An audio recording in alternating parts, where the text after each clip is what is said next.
So I know some of you guys are probably thinking, isn't this about the same spot he hit the water line before? And you would be correct. In fact, I'm almost right on top of the water line. That's just some poor planning, I guess, on my part on where I'm putting this fence line feeder. That's what I'm working on right now today. So I've got this hole over here. That's the one closest to the water line. It's just over 2 feet deep. I do think my water line is about 3.5 to 4 feet deep, which was like about the max that this post hole digger goes. But I'm going to take it slow. I've got a probe here. I'm going to do a little bit of probing and make sure that the water line is not where we're digging. So as I'm probing the bottom of this hole, I'll be able to tell if I hit that water line. But one thing I noticed is on this far side, that thing just sinks. It goes in really easy. And that probably means that's the original trench that the water line is in. So that water line is probably running right along the edge of this hole. So I do need to be careful. It's gonna be one of those days where you got 3 inches of clay on your boots.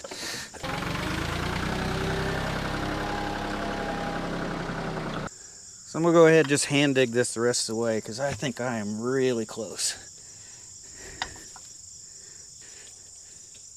All right, we got a 3 foot deep hole. Did not hit the water line. But I am curious if I can feel it somewhere.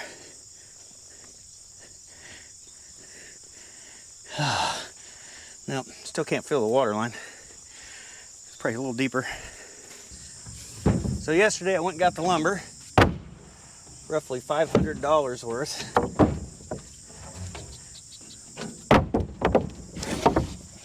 And this should be enough to frame out the 2 fence line feeders. There's one here and there's one back over here as well.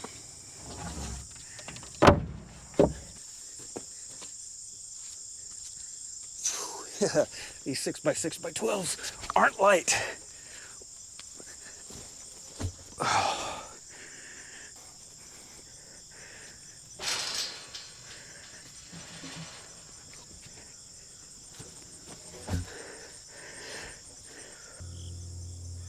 Oh, I'm short on that one. Unfortunately, I gotta widen out my hole if I can lift this back out.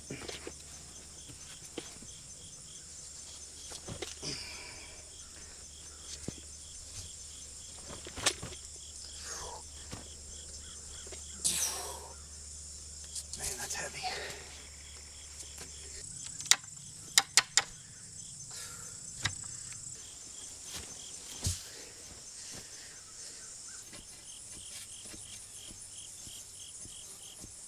All right, I've got both of the posts in the ground. Next thing to do is the framing. And the only real framing on this is gonna be the roof. This is gonna be a covered hay feeder.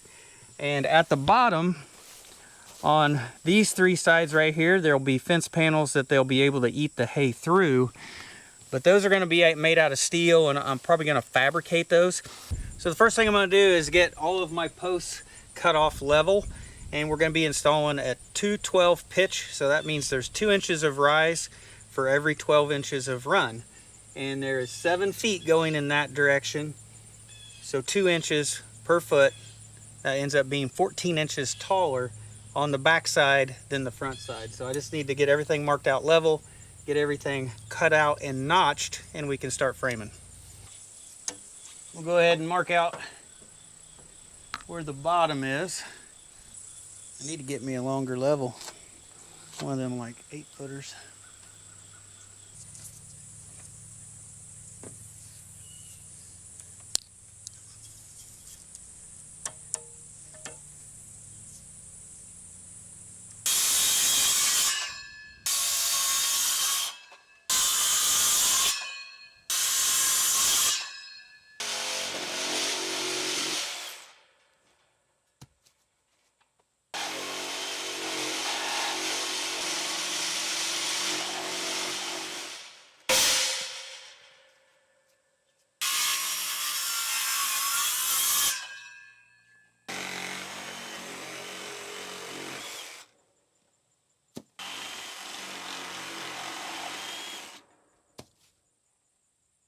All right, I've got my posts notched at the top, and I did that because I'm going to have a 2x10 sit across those posts, and then the roof is going to sit on top of it.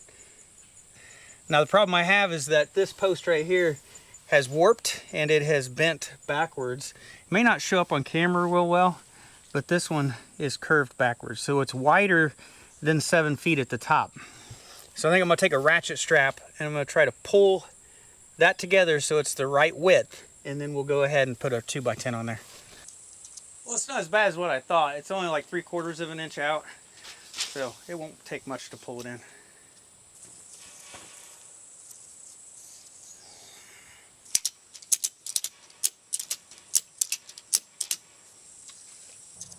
There we go, right on the money, 7 feet.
All right, now that we got our headers up, it's time to go ahead and start to make some rafters. So we're gonna cut the first one. I'm gonna use my Swanson Speed Square, and then I'm gonna just use the little blue book that comes with it.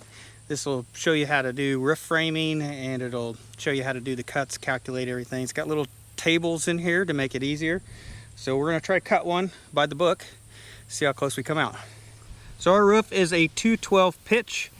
And right along here, this is the common rafters, and there is a 212 pitch. So stick it here on the end of the board, and then we will angle this until the mark for the 2 is right on the edge of the board there. And then that is the right angle for the end of the board. So I want about a foot of overhang on the bottom of the roof, and using the blue book, it would be about 12 1/8, 3/16 inches, but I need to minus off 1.5 inches because we'll have a board over here. So 1/2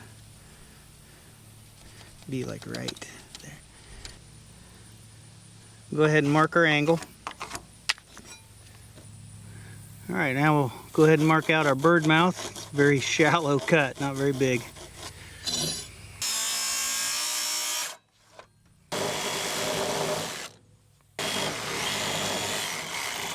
All right, there's our bird mouth cut. Total length of the rafter itself is going to be 9.5 feet.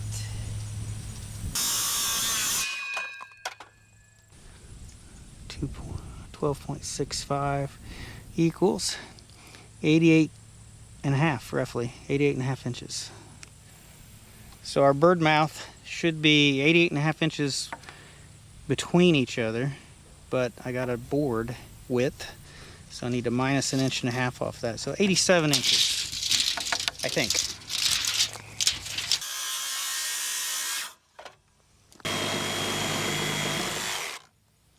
All right, there's our second bird mouth. So first rafter is cut. Now it's time for the moment of truth. We'll see if it actually fits.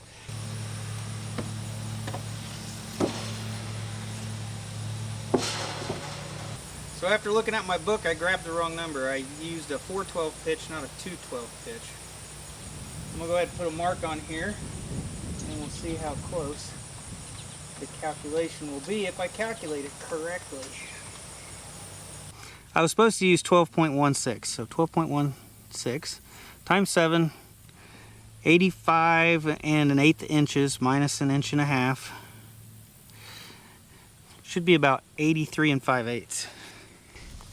And there it comes out, 83 5/8. See, the book would have worked if I would have grabbed the right number.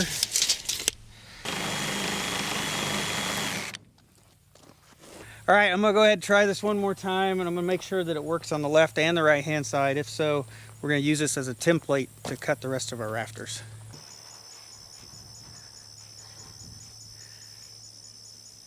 Works there. Works there, looks good.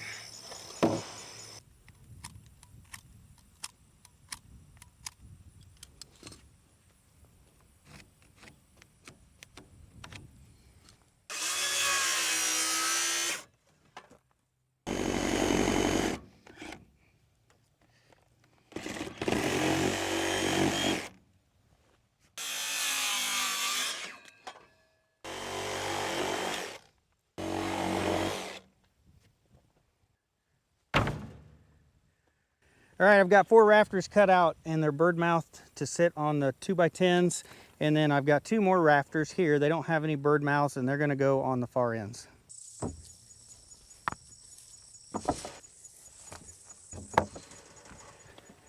So my rafters are gonna be 2 foot on center.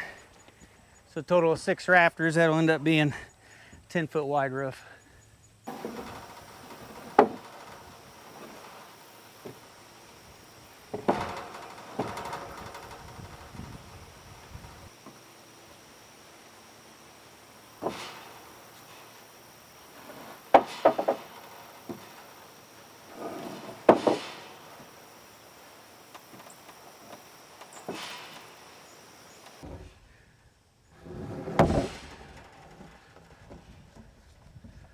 All right, I've got my rafters laid out roughly where they're supposed to go.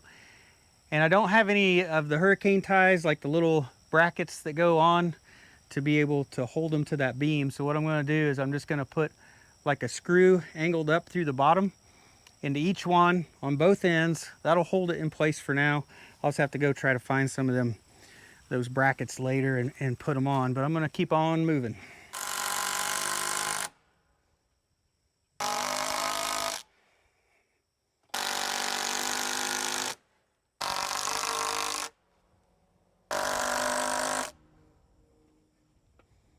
So when you're working by yourself, you always got to come up with creative ways to be able to simulate an extra person, I guess. So I think I'm going to screw a couple boards to the bottom of my rafters so that I can set the like the fascia board on the front.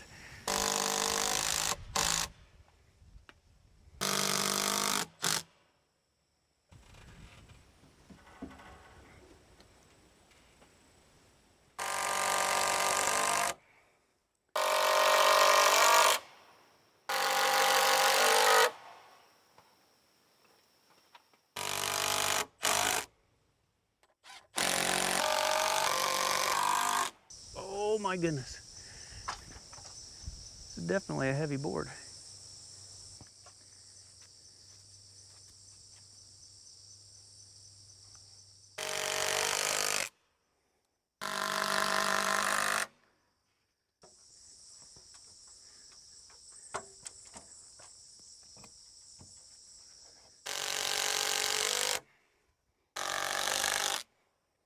All right, the roof is looking good so far. Got all the rafters up. Got our fascia boards on the top and bottom. I think I'm happy with that. I can go ahead and probably put a bunch of nails in this and make it permanent. And then after that, I'm gonna put 6 2x4s across the top. That'll be our purlins. That's what our metal roof will attach to.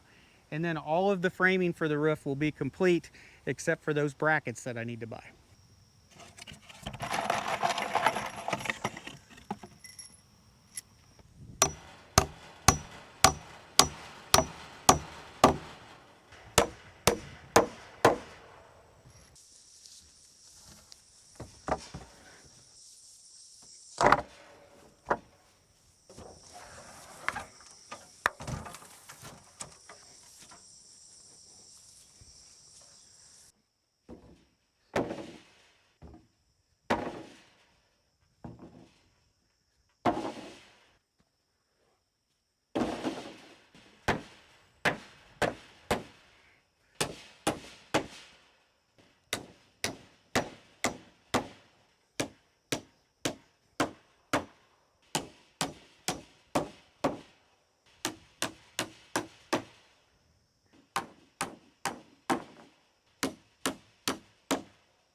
Well, so far so good. I think the new fence line feeder is turning out fantastic. Very happy with the way this looks.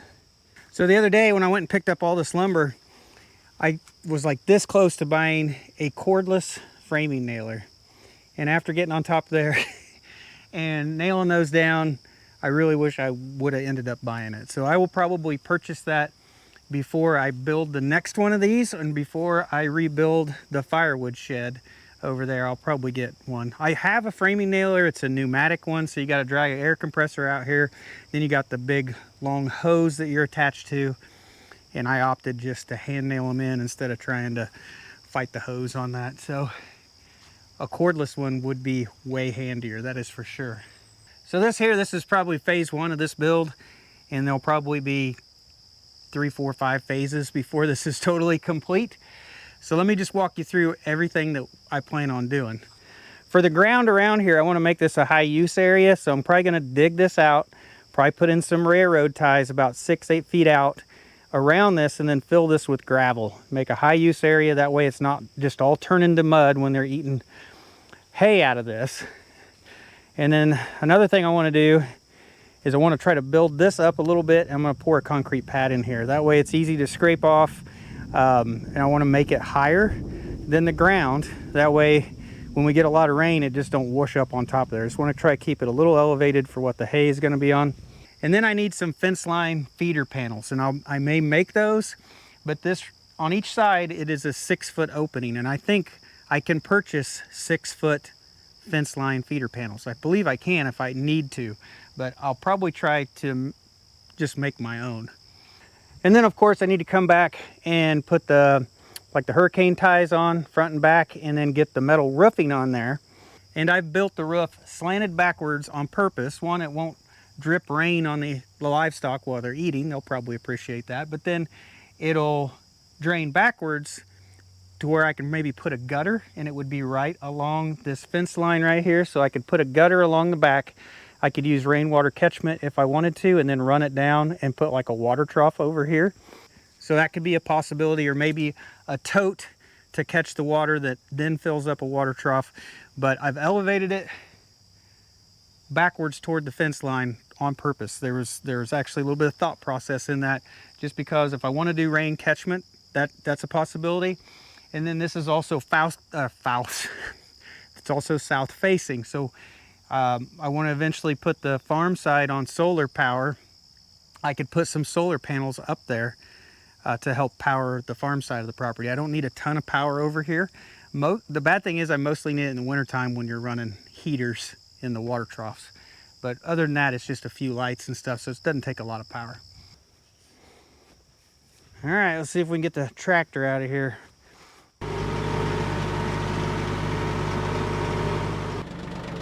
Probably can't see them, but I can see the livestock are down there.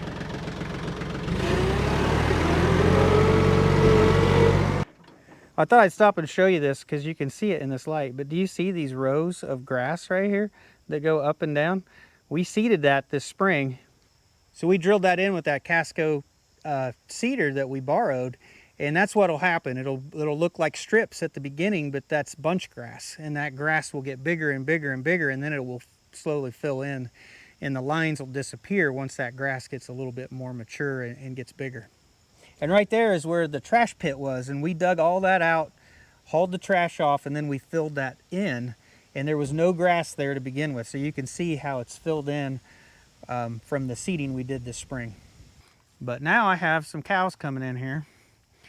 Now that I stopped and talked, I'm gonna have trouble getting out of here. I don't think I'm gonna be able to sneak out the gate because they all came up here to see what I was doing. Does that taste good, Maya? You like the taste of dirt? Okay. Who knew all I'd have to do is just give you a little bit of dirt and you'd be happy. Yeah. She's trying to rub the back of her head, I think. Alright, Maya, you're gonna hurt yourself.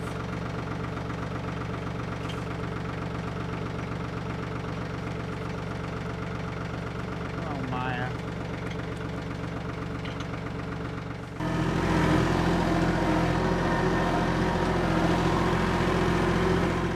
Larry and the lambs.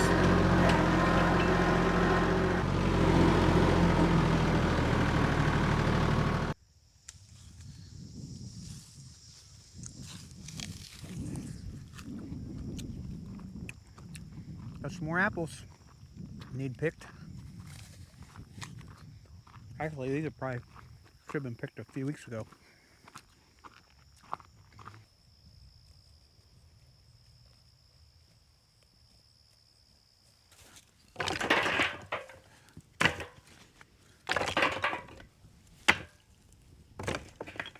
All right, I just got done putting all the tools up, and it is like perfect weather right now. I think we had like a high of about 80 today, but it's cooled down. It's like 69 degrees outside. The sky is cleared up. It's perfectly blue sky, and it's just beautiful right now. This is like the perfect weather. A little bit of a breeze. I could really see, you know, this is the kind of weather you want to go out. You want to start a campfire. You want to sit around it. You want to cook over it. And yeah, I've been waiting for this kind of weather. This is perfect. So hopefully we got a lot more to come over the next month or so. But tonight, it's already 6:30 in the evening. Rebecca's been home for an hour and a half or so. So I'm gonna go ahead and call tonight. I'm gonna go get some supper, and I hope you guys have a great day. I'll see you in the next one.